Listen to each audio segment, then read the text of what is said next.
Well, thank you very much. So I'm going to take up this theme of rethinking nicotine by having a revisit of Mike Russell and his ideas, some of his pioneering thoughts about nicotine and harm reduction. And I had the enormous privilege and pleasure of working very closely with Mike for about 20 years. So you'll probably find a tribal bias in my take on all this. But here he is, the great man, in about 1985, when he was absolutely in his prime. Here he is at a conference in America. Now, of course, Mike was a pioneer in many areas, and some of them are listed here.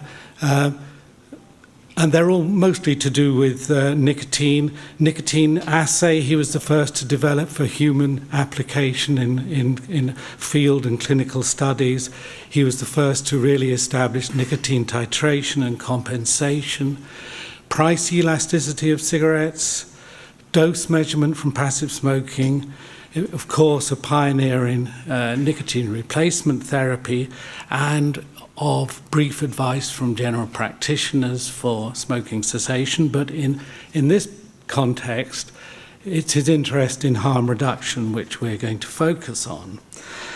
And in the spirit of giving context, as Amy Fairchild reminded us was important, I'm going to begin by giving a bit of a historical setting to the development of Mike's views in this area.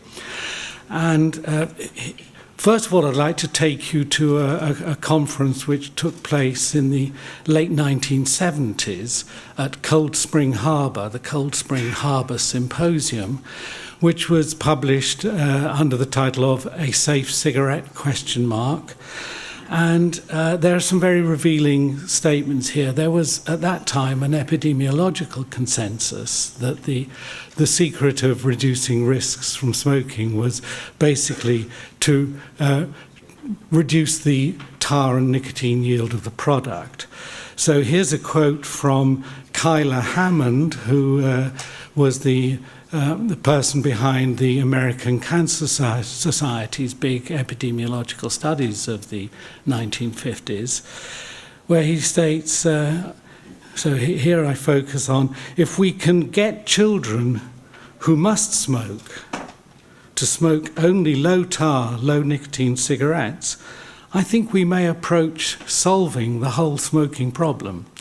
So that's a pretty strong statement. And at that time, low tar, low nicotine meant 17 milligrams tar and about 1.4 milligrams of nicotine.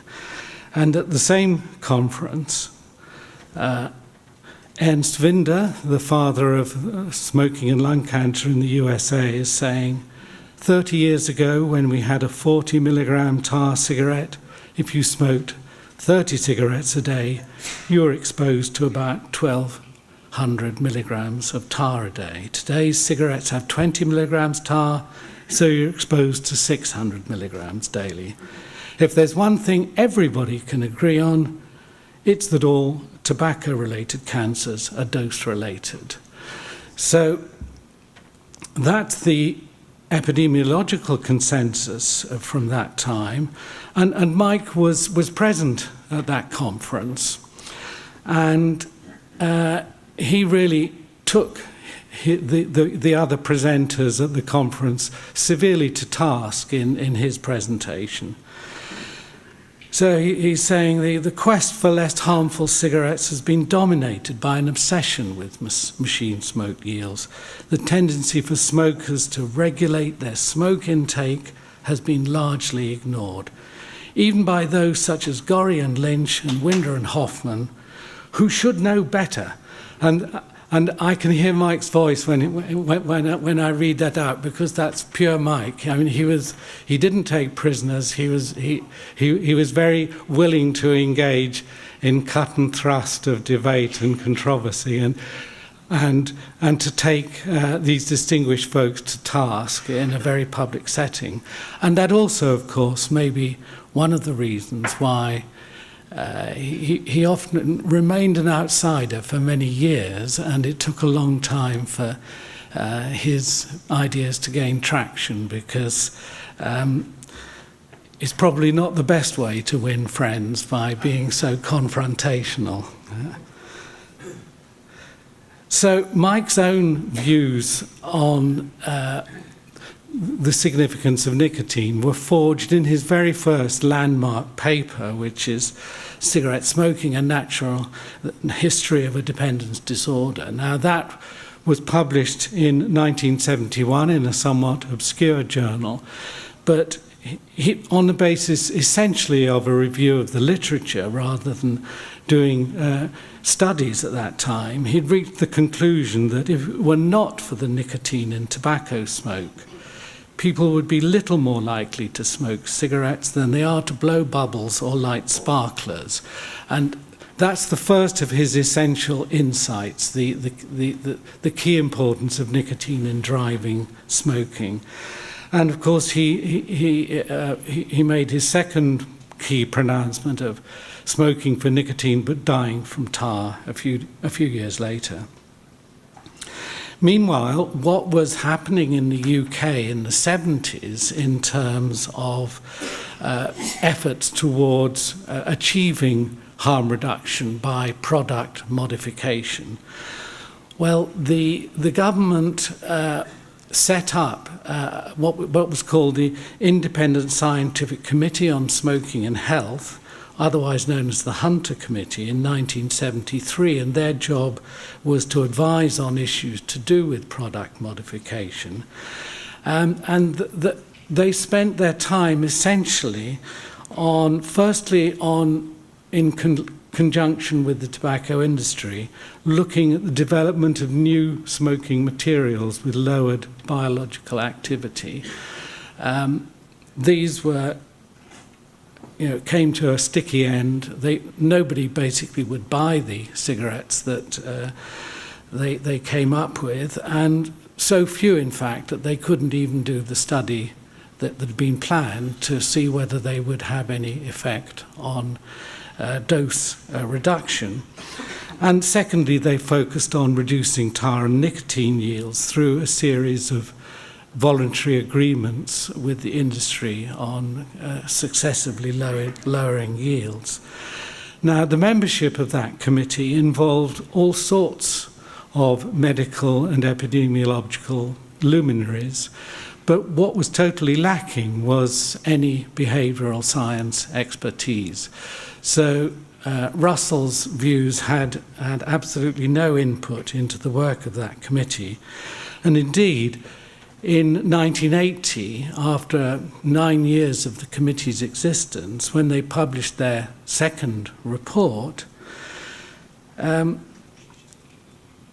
we were moved to publish a critique of the committee's contribution, which pulled no punches, and indeed was sent to the BMJ's lawyers to check for possible libel issues before they would publish it. But again, taking them to task for their obsession with machine smoke yields, the stunning naivety of the implicit model of smoking behaviour then employed, and pointing out that an approach aimed simply at further reductions in tar and nicotine deliveries would likely do little to reduce the dangers of smoking. That committee came to a really rather sorry end. Lord Hunter, the chair, took up an advisory position with Imperial Tobacco, and the secretary of the committee took up a position with BAT. So all of the accusations of undue industry influence at that time were fully earned. But as I say, Mike was totally an outsider at that point, had no involvement in any of that, and really his views were not listened to in the UK. He was regarded really just as a bit of a nicotine nut, I think. So what he was doing at that time was a series of really rather sort of fleet-footed studies where he was very interested in the natural history of different forms of tobacco use, and particularly looking at products which didn't involve combustion, and to look at, well, what sort of nicotine uptake did people get from them? And he did a series of such studies. So here's one which was published in The Lancet in 1980 with the title A New Age for Snuff.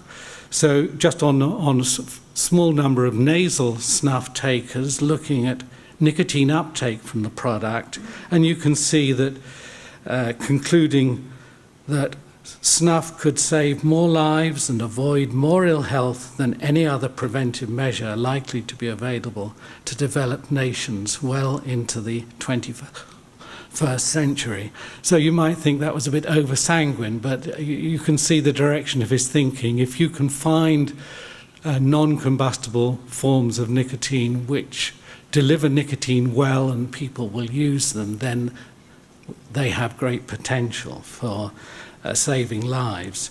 Here's a second such study. This one is on nicotine tobacco sachets. These were marketed in the UK in 1985 or about 1984 by a company called Skull Bandits from the USA. Again, we did a quick study, and it concludes if all smokers in Britain switched to sachets, about 50,000 premature deaths per year might eventually be saved.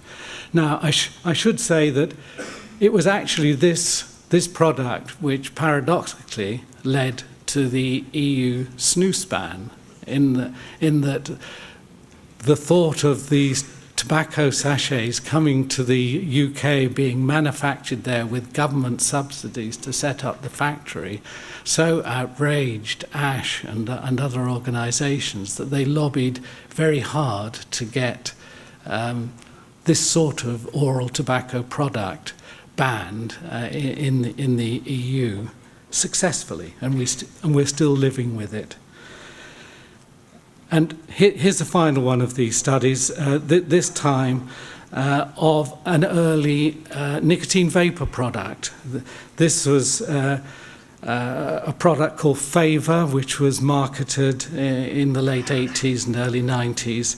And in this instance, well, it didn't really work very well. It didn't give terribly good nicotine absorption. And it just points to the importance of the technological developments which have happened since then.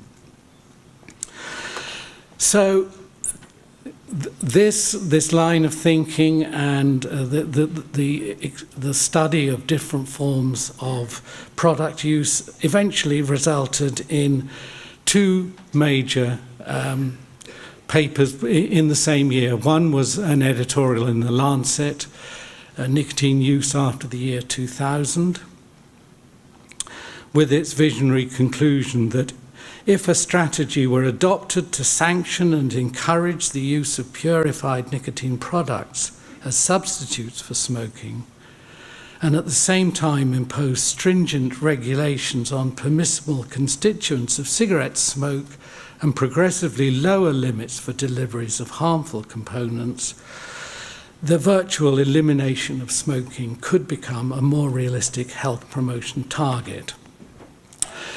Well, that was one part of it, and you'll immediately see the implications for what Mike's views on the FDA nicotine reduction program for cigarettes might have been based on that. But the more complete statement of his vision was in a second paper, which was published in the British Journal of Addiction in the same year. And it contains a number of key statements. The first, it will be assumed throughout that our main concern is to reduce tobacco-related diseases, and that moral objections to the recreational and even addictive use of a drug can be discounted provided it is not physically, psychologically, or socially harmful to the user or to others. And secondly, the case advanced is that selected nicotine replacement products be made as palatable and acceptable as possible and actively promoted on the open market to enable them to compete with tobacco products. Everything possible should be done to give them a competitive edge over tobacco, for they may not be as pleasant or palatable and will depend on other incentives.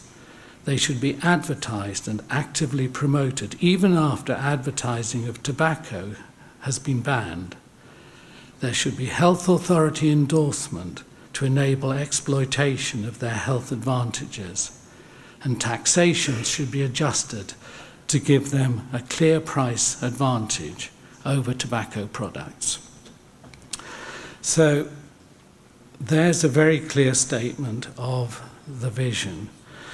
Well, I need to make a digression at this point because just in the last week we've had a kind of personal smear attack on Mike Russell, which has emanated from the usual quarters. So here's a tweet from Simon Chapman, who says there's a bombshell nicotine harm addiction reduction pioneer forecast to tobacco company encouraging results that would cast favourable light on things and suggested he could lose records. So a suggestion of impaired integrity on the part of Mike. And from another well-known source from San Francisco, it's time for the FDA and others to stop starting every talk on nicotine policy with a quote from Michael Russell and recognise that, like much of the harm reduction agenda, the tobacco companies were hiding in the shadows, working to manipulate the debate. So, I mean, we heard yesterday about truth-seeking and argument-winning. Well, you know, here's a good example of an argument-winning strategy which ignores the ideas and focuses on ad hominem attacks. The paper that gave rise to this has just been published on the Tobacco Control website. Its authors are Elias and Ling, who are part of the Glantz empire. They have previous form in this area in that they published about 6 months ago a paper suggesting that the current UK harm reduction policies are a direct continuation of those failed policies of the 1970s that I referred to earlier, despite the overwhelming evidence that actually there was a total rejection of those earlier policies and that the Mike Russell alternative view eventually came to hold sway. So, I mean, I can't go in detail to the slurs they cast, but basically what they're saying is that Russell's conduct raises serious questions of integrity. And you'll see there's other quotes mentioning the folly of partnership with the tobacco industry. And at the bottom, if their insights may help public health professionals to craft policies that anticipate reiteration of the tobacco industry's promotional strategies for its newest crop of products, so that we can see fairly clearly the aim here, which is to link the whole enterprise of harm reduction with continued influence of the evil empire.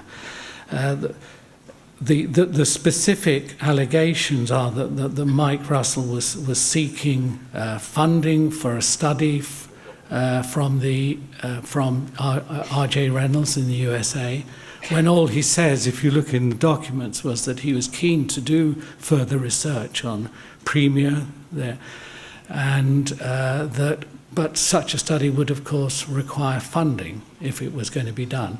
He never made an application. He didn't ask them for funding. The losing data thing relates simply to a problem that the company had in supplying him with cigarettes for testing because they were getting held up in customs, and he was suggesting ways in which they could circumvent that and get the cigarettes to him. So it's a personal smear, and I think totally disgraceful and unjustified. But to come back to the issues, well, first of all, it seems to me that there's two issues if we're looking at his views now. One is to do with the question of, well, how do his views stand up in relation to the proposed FDA reduction of nicotine in cigarettes?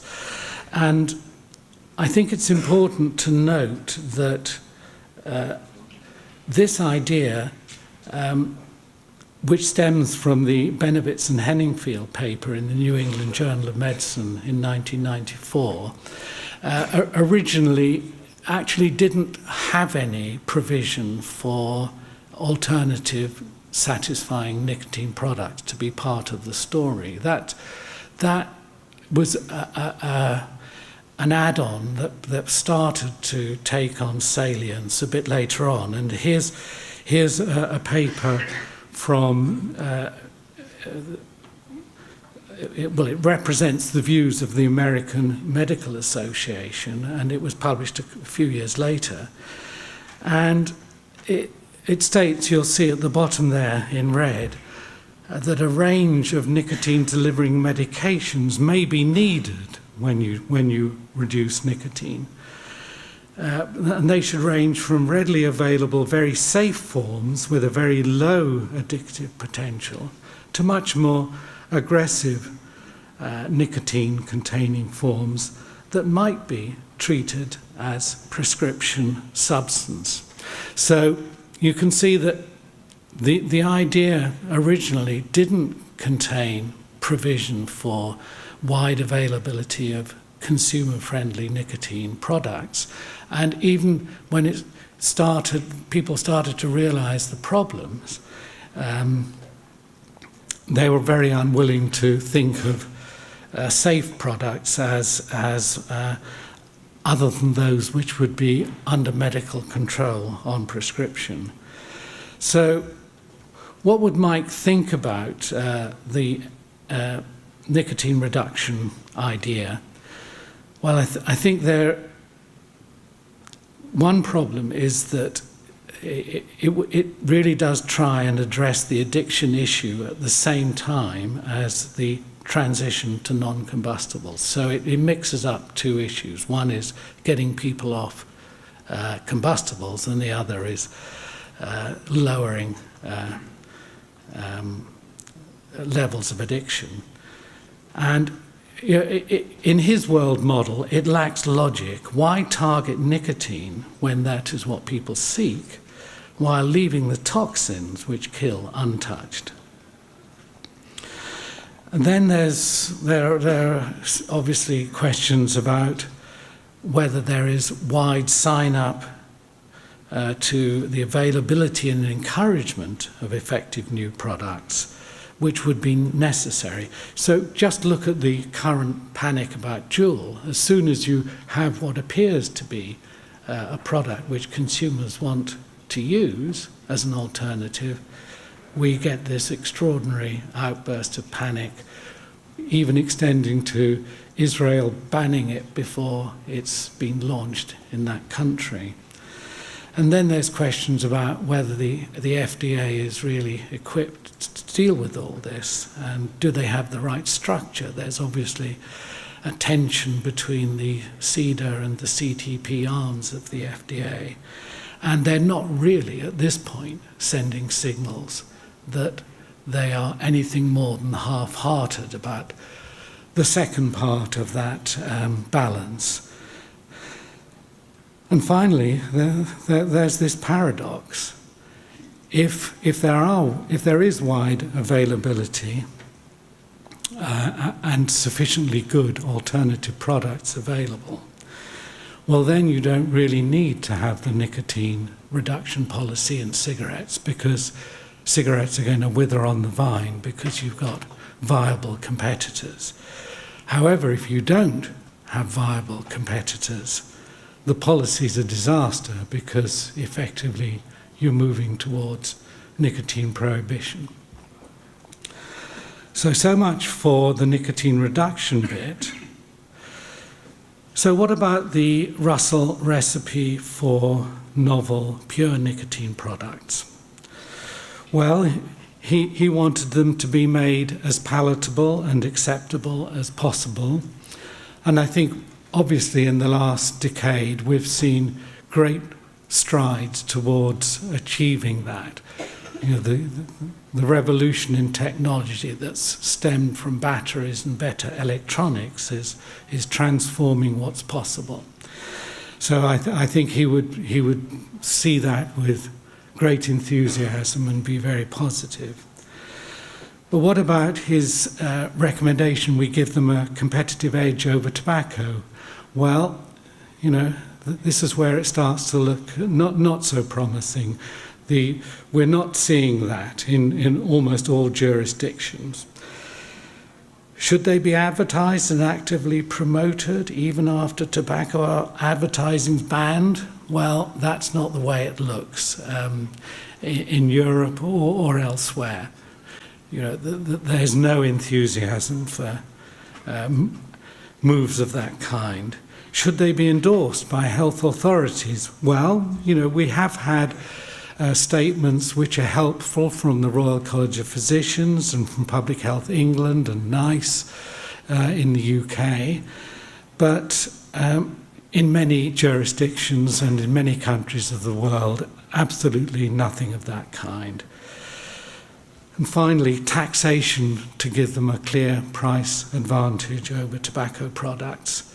Well, we've been hearing, even at this conference, over how there are moves in many places to tax them much the same as cigarettes and to rob them of those kind of advantages. So on the regulatory front and government policy front, things are not looking too good at all. So to summarize, in my view, the Russell model of what drives tobacco use still looks good. Developments in nicotine delivery technology in the past decade are finally beginning to enable consumer-acceptable products with the potential to topple cigarettes from market dominance. I think one area where he would be really disappointed, and I think this is a cause for us to look at ourselves, is that in terms of research, we're really struggling to keep up with the changing technology and with the pace of market developments. The kinds of fleet-footed studies that Mike did of nicotine use from new and emerging products, we're not seeing them being done in a timely way. So we're in words which Dave Sweeney once used about tobacco control being like dogs that are chasing a stagecoach, the Dalmatians chasing the stagecoach. Well, I think we as a research community are chasing the stagecoach of what's going on in this disruptive time, and we're not keeping up with the stagecoach. And finally, you know, there are deep divisions in underlying aims and goals that are resulting in regulatory and policy failures.